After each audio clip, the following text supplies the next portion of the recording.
जय श्री राम दोस्तों। कैसे हैं आप सब लोग। मैं शिव शक्ति से प्रार्थना करूंगा कि आप सभी लोग स्वस्थ रहें और मस्त रहें।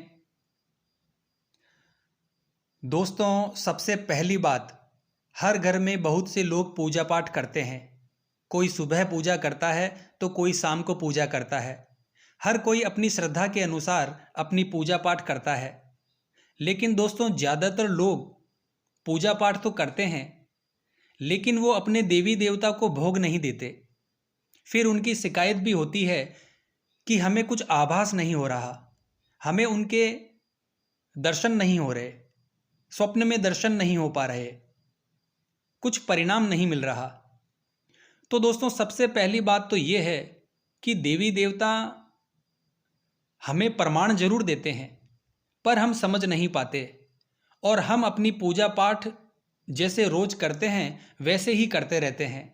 उसमें कोई वृद्धि भी नहीं करते, बस एक तरीके से उनकी पूजा पाठ करते रहते हैं।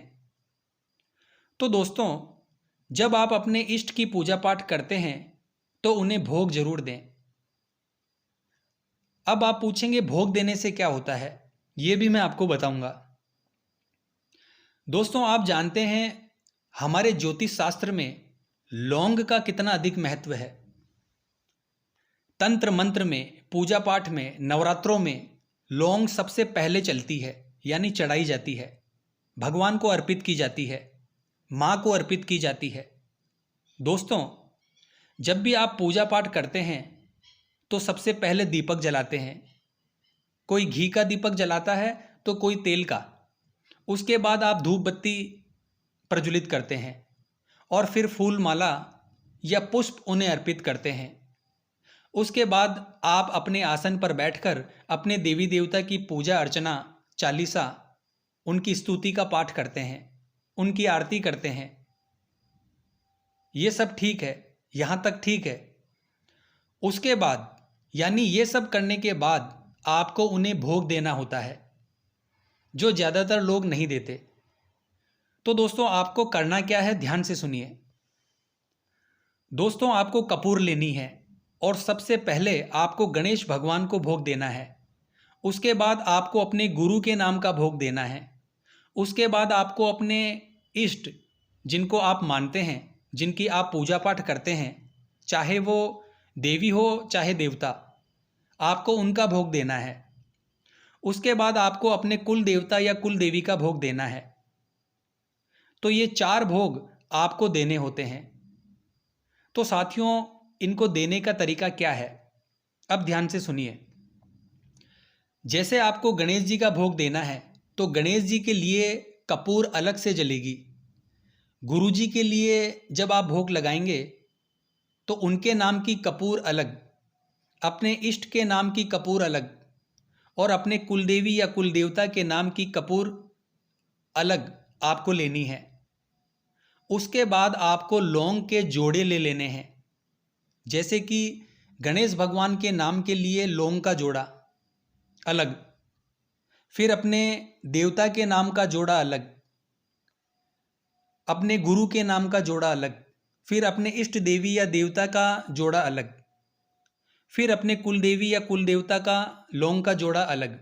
तो सबसे पहले जब आप गणेश भगवान को भोग देंगे तो गणेश भगवान का नाम मन में लेकर, अगर आपको मंत्र नहीं आता है तो आप भगवान गणेश का श्रद्धापूर्वक मन में नाम लेकर, यानी ये बोलकर कि हे प्रभु, मैं आपके नाम का आपको भोग अर्पित करता हूँ, मेरी पूजा स्वीकार करें, मुझे दर्शन दें और मेरी प्रार्थना सुनें। आप उनको भोग दीजिए, कपूर जलाएं। कपूर जलाकर अपनी जो लौंग है, लौंग का जोड़ा जो है, वो आपको घी में भिगोकर, घी में डालकर आपको उस पर चढ़ाना है। तो वो गणेश जी का भोग हो गया। उसके बाद आपको ऐसे ही अपने गुरु के नाम का भोग देना है। 2 लौंग को ऐसे ही घी में भिगोकर फिर आपने कपूर पर डालनी है। ऐसे ही फिर अपने पितृ पूर्वजों के नाम का देना है, फिर अपने इष्ट के नाम का देना है। आप चाहें तो 2 जोड़े भी लौंग के चढ़ा सकते हैं, 3 भी चढ़ा सकते हैं, 5 भी चढ़ा सकते हैं, अपनी श्रद्धा के अनुसार आप उनको चढ़ाएं। तो उसके बाद फिर आपको अपनी कुलदेवी या कुलदेवता का जोड़ा देवता को अर्पित करना है। फिर उनसे हाथ जोड़कर अपनी प्रार्थना उनके समक्ष रखनी है। तो दोस्तों आप देखना, आप इस तरीके से अगर पूजा पाठ करेंगे, आप ये 11 दिन तक लगातार करके देखिए, आपको अनुभव होने लगेंगे। आपको अप्रत्यक्ष दर्शन या स्वप्न में दर्शन जरूर होंगे। और अगर लौंग चटक कर यानी उसमें चटकने की आवाज़ आती है तो इसका मतलब है कि देवी देवता आपकी पूजा स्वीकार कर रहे हैं। इसीलिए आपको देवी देवता को भोग जरूर देना चाहिए। बहुत से लोग भोग नहीं देते, तो भोग ना देने के कारण वह अप्रत्यक्ष रूप में नहीं आते, दर्शन नहीं देते, क्योंकि देवी देवता भोग पर ही चलते हैं। कोई मीठे भोग पर चलता है, आप लौंग के साथ बतासे का प्रसाद मिलाकर भी उनको अर्पित कर सकते हैं। ये आपकी श्रद्धा के ऊपर डिपेंड करता है। आप उसमें कुछ भी ऐड कर सकते हो अपनी श्रद्धा के अनुसार, अपने भाव के अनुसार। दोस्तों ये बहुत ज़रूरी था, बहुत से लोगों को नहीं पता। बहुत से लोगों के कमेंट आते हैं कि हम बहुत दिनों से पूजा पाठ कर रहे हैं, हमें हमारी पूजा पाठ का असर नहीं दिख रहा।